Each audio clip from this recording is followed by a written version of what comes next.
Hello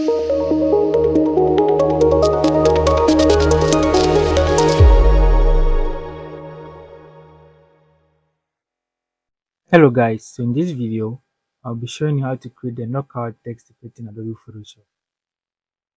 So to start, select the type tool over here and then type out your word. So I'll be going with Africa. So let me enlarge my text over here and then I'll place the text in the middle of my worksheet.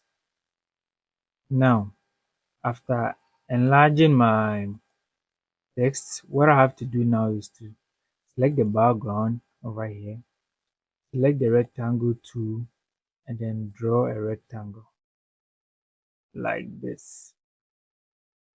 Perfect. So now let's place the rectangle tool in the middle of our worksheet. Now change the color of the rectangle. Let's change it to white. Then let's change the color of the text to black. After doing this, make sure the text layer is selected.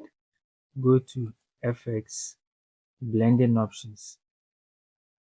Over here, what we have to do is to check the knockout over here, go to none, and then select the shallow. And let's give it a fill opacity of 0%. And then just select OK. Now let's group these two layers. So now we've been able to create the knockout text effect in Adobe Photoshop. This is how the knockout text effect in Adobe Photoshop looks like.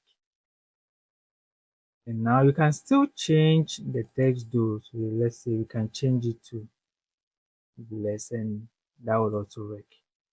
Yeah, but let's maintain our Africa word over here.